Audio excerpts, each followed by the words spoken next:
Thanks for tuning in. The last video I had been talking about, behavior and things like that, practical jokes, how we use humor, things like that, and time got a little short, but and I'm not gonna dwell on that, this whole video. I'm just pulling out of work now, heading home. And I remember it was 2 or 3 years back, I played a funny prank on the scrap guy that comes and cleans the houses after we get done. And I told my boss for a while I was going to do this, and he thought it was a funny idea. I took a drywall bucket, screwed it to the floor, and then put a lid on it. And I didn't really think that I would be there to see him pick that up, but I was. And because he came to clean the floors like the last day I was there. Usually it would come afterward, but the schedule was such that I guess he had to do that. And I wish I would have had a video of it, because stuff like that is funny, And he goes to pick it up, and he's like, "What the?" The look at his face, And that's one of those, funny little pranks. You're not hurting somebody. I may talk some things a little bit here more than I intended to, because I've been looking up YouTube pranks and things like that. Sometimes if I have a bad day or something, need to just pick up my spirit a little bit, I'll watch some of that stuff. But some of them are mean, and I don't like it. And I'll reply to those, not as a troll, but just to say, I don't think that's a good idea, or just something, just to let them know it's not really the best, because there's people out that just play pranks on people, and they're the person they're pulling the prank on is the laughing stock, rather than just having a kind of joke that, something might throw somebody off a little bit. I don't mind that. And, like screwing the bucket to the floor and stuff like that. That was funny. And it didn't irritate the guy or anything, and that's the kind of stuff I like. I watch some of these young guys, they start these YouTube channels, and they make a lot of money doing this.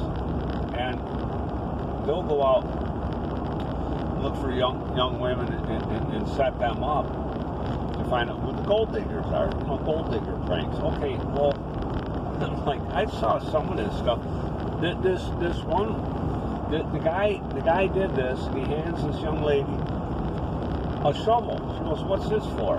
He goes, "You're a gold digger." And she got so angry, she smashed the windshield on this Lamborghini. And I thought, good for him. Yeah, she shouldn't be a gold digger, but we shouldn't be going out there provoking people either. Whatever issue they have to deal with it alone. When we're out there and we're looking for a certain fault in people or something, and then we set them up, for public humiliation, that's very wrong, And I stopped watching those videos because it's just not good. It's not a healthy thing to watch. We have to be careful what we put into our eyes. And we have to, think on, what we're seeing and hearing and things like that. I have seen some good pranks on YouTube. And some of my, because I have to think, would I mind if they did that to me? And that's why we have to think about it, because Scripture tells us, like we all know the golden rule, do to others what they can do to you, basically. And there are some good pranks that I have enjoyed out there. Some of the ones I like, actually, there's a TV show. It was kind of like the Candid Camera show. And some of the things that they would do, they did one with a guy who had a twin. He was working behind the counter or something like that. and lights go dark, and then they come back on, and there was two twins. Well, one was sitting down behind the counter, you couldn't see him, and he was tied and gagged. And the other guy, when the lights went out, he disappeared, and the guy that was gagged scooted back so you could see him when the lights came on, you know. And the woman's sitting, what's going on, you know? Now, those are kind of funny, you know, because there was no harm done to the person that was, you know, the subject of this, I would say, and maybe it's a good way to refer to them. Stuff like that, you know, where it's just kind of a funny prank played on them with no harm to them. I think those are okay, and you know, as long as those can get carried away too if we're not careful. But you know, so that's some of the stuff I've been observing and thinking on, you know, because I've had stuff like that happen to me. My boss did one a while back to me, and come on, you know, I'm finishing a house, and he looks up at the ceiling and goes, "Are you gonna leave that like that?" You know, I'm looking at it. What's wrong with it? There was nothing wrong. He's just trying to get me going. Now, those are okay. They're fine. And, you know, I thought it was a little odd to throw somebody off like that, but and maybe there's a better way it could be done. But I wasn't angry at the guy or anything like that. You know, just, you know, sometimes we caught up a little bit at work, you know, and jab one another. But these are guys that, you know, we've known each other for years, work together all the time, and nothing, as long as nothing is, we try to keep it from being offensive, you know, and everybody can laugh, you know. So, and if one of the guys did make a joke about somebody, it's about nobody there. And even that I don't like to get into, because that's probably even worse. You're doing it behind their back now. So I try to avoid that too. But I'm working, you know, with non-believers, so they have their own standards sometimes. And but things like that I kind of enjoy. I kind of enjoy life. I don't mind people doing that to me. There was one time when one of the younger guys, he had been through a rough ride. He just got another DWI, and thought he got a young lady pregnant, blah, blah, blah. And we were on the job cutting up. Well, there was another guy, his name is Joe, but I called him Joey one time to his face, so it wasn't like I was, you know, putting him down when I did this, but they thought it was funny that I called him that, and I didn't know that Joe didn't like being called Joey, so I never did that to him again. You know, we have to honor those boundaries, and I'm working with Joe on this job I'm doing. You know, we get along pretty well, you know, and but you know, Andy was saying some stuff, and I said, I just want you keep that up, and we're gonna have to start calling you Joey. You know, because all of us, you know, we've all got like different character traits and different things sometimes that are funny. So that's what that was about. And it wasn't an attack on anybody, but, and Andy, I've known Andy for a long time, and he'll always laugh. He's, you know, a good-natured guy as far as talking, doing that kind of stuff, never a problem. And he got angry. So, and he came to me, but I brought it back under control, and that's what we have to be able to do also. Bring a hostile situation to peace. And he came out, and he's not that big of a guy, he's a shorter guy, I'm not worried about him. And he goes something like, do that again and watch what happens, you know, and he looked like ready for a fight. And I was on my stilts, and I looked down at him, and I smiled. I said, are you serious? How long have you known me? And I says, you know that was not an attack on you. Think about it. I says, you know, all right, and I did that to Joe. It's about calling him Joey. And it was about Joe. And Joe, it's not something I was saying about Joe that I hadn't said to him before. you know. And so Andy kind of backed out, and I let him go. I knew he was having a hard time because he had told me about what he was going through. And he went back in the other room, thought about it for a minute, and he came back out and actually sought me for counseling on some things. Because we've known each other for a while. He knows I'll talk. And so he told me, he said, I've been going through a hard time. I said, I know you have. And I said, that's why I wasn't hard on you. We all, going through bad life experience, things kind of trigger us a little easier, And, but he was really serious. He humbled himself. And I tried to actually keep from weeping, and I'm trying to keep from weeping now. And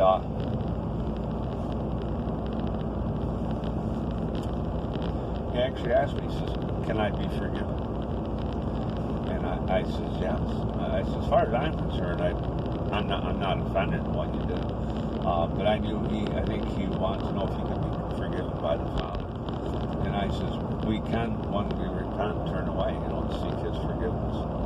So it turned around really well. And I'm still getting choked up trying to...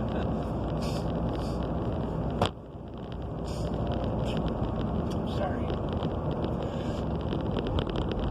I have compassion on people, even when they threaten me. And mostly because I've endured a lot of things in my own life. And I know what it's like when nobody cares. I know what it's like when you're having a hard time and it doesn't seem like there's anybody there to be a real friend, And so it's good to turn that situation around. And there's been other situations I've had to turn around, reconcile differences, make amends, apologize even when I wasn't in the wrong, just to, seek peace. And, because we run across that now and then. And this is the harder side of life, too, when somebody comes at us angry, ready to fight, things like that. The love of the Father has filled us so much that we're not even offended. And there's no fear. And Andy did that to me.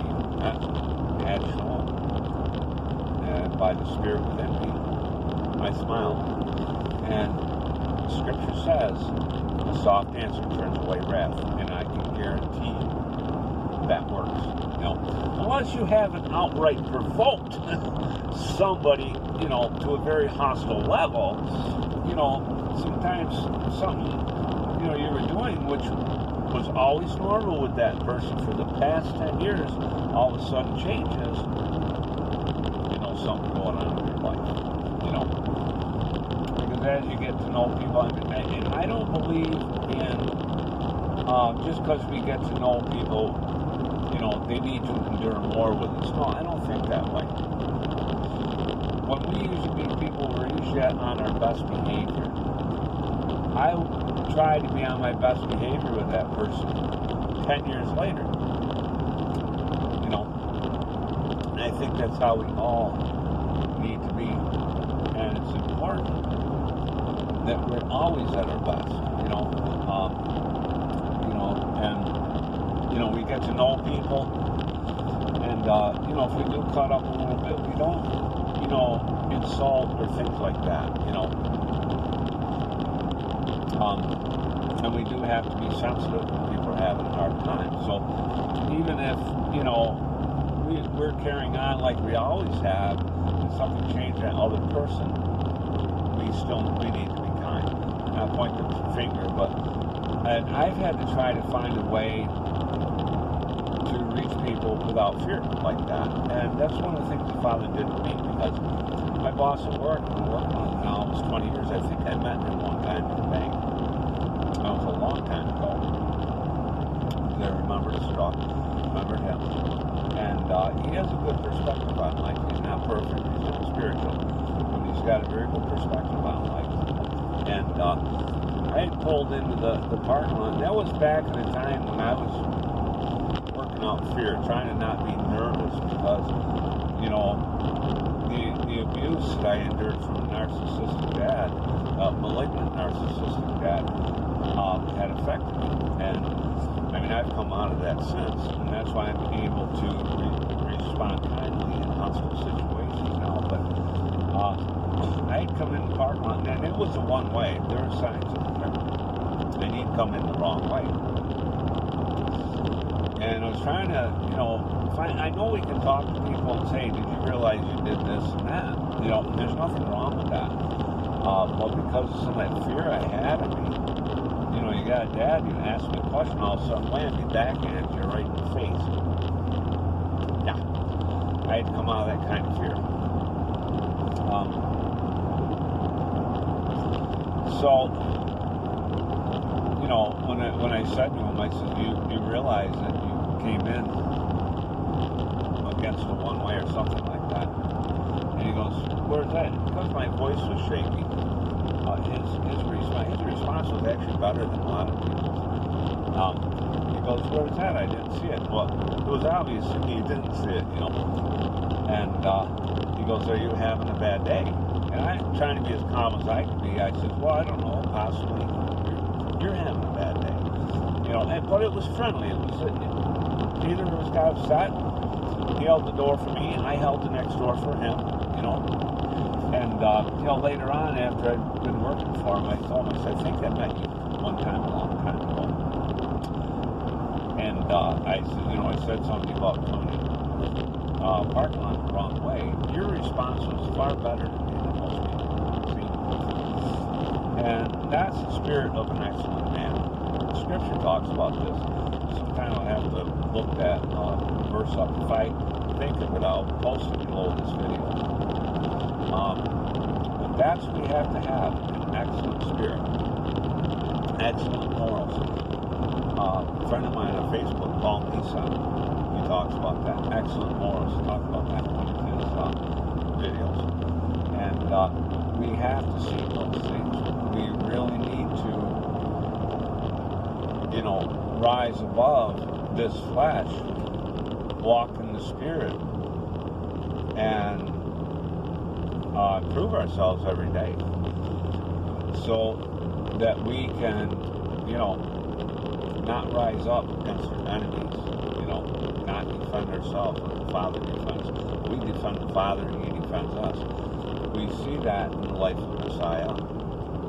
And, you know, He was led as a lamb to the slaughter. He didn't open His mouth. And that's the life He taught us to live. It's hard. It's not easy. Scripture tells us to endure the hardness of life. When I saw that, that helped me. I needed that to show me, because I'm trying to understand how much do we put up with everything. Even to the point of being crucified or stoned, like Stephen in the Bible. And Messiah both forgive them, Father, they don't know what they're doing. So, we have to have an excellent spirit within us. And the only way to get that is by seeking the Father's love. Because it's His love that heals. It's His love that gives us power. And remain calm in hostile situations. Let's think on those things and continually seek the Father. Learn more of His love, because He is love. We can't learn love from other people. We can't learn love by figuring it out ourselves. Our Father in heaven is love. And we can only learn it by seeking Him. And because we cannot give love to other people unless we receive it from Him. I remember talking to one of my sisters, and she'd been very much damaged, you know. because of, abuse and that. And she said, I always wanted a dad, like do this or do that.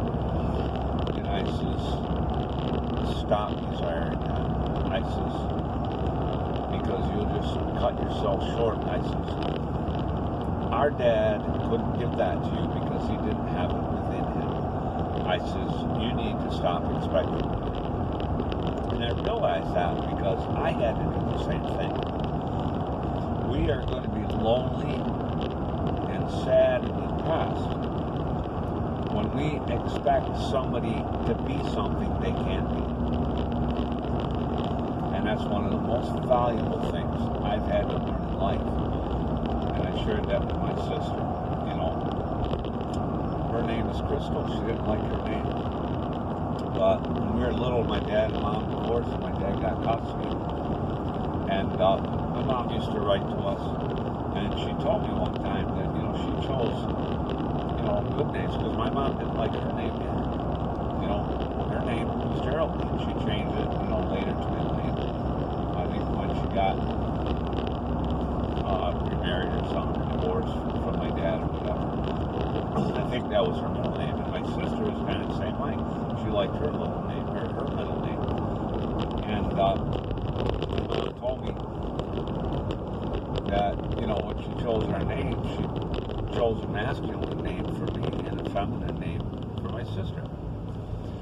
And so my sister, and when she was a little girl, she named her doll Lynn, things like that. She liked the name Lynn better. And I don't know what it was, that caused her not to like it.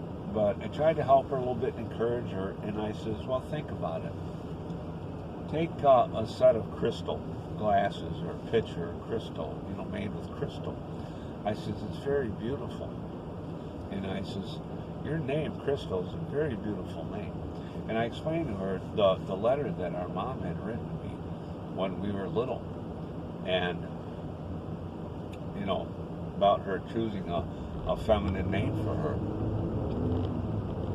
And so I think that helped my sister a little bit. And that car here, didn't want to let me pull in this lane, even though the lane is, they're tailgating the car ahead of them. Oh well. Overlook it. When I was younger, I'd react a little bit to that, but I stopped doing that. And here's another thing that I've come to realize, just the same as I, explained to my sister, that people can't give you something you desire if it's not within you. And I see the people around me that do crazy things. I had a woman this morning, I went to pass her, she was driving slow. I go to pass, she speeds up. Fortunately, that's still able to get around. But to try and do something and react to that is foolish, because you can't change a person when you do that, because they will always see you as the problem. And I've learned that if they don't have the Holy Spirit, there is nothing you can do to change it. Some people might get it, but out on the road, in a motor vehicle, it's a completely different thing. And road rage is very foolish and very stupid. I've watched some videos, and I just hardly believe what some of these people resort to. And it shows what's within us, because what's within us is what will come out of us, whether good or bad. And so we need to build ourselves in the Father's love, that nothing evil can come out of us, but everything that comes out of us is good. That we are nurturing, loving people for His glory, and we need to bring that to each other and love one another with His love. Thanks for watching. This is getting a little bit long again, but I had some things to talk about. Let's seek His love so we have an excellent spirit, because it's not about our heart. Our heart is desperately wicked. The only way we can control that is by walking in the Spirit. Sorry for the shakiness. Over a lot of bumps, and I'm driving a 1-ton pickup. But if you're new to the channel, please subscribe. Give the video a thumbs up. I'm seeing more people are coming. As more people subscribe, thumbs up. you know, we can reach more people for the glory of Elohim. Thanks for watching. Shalom.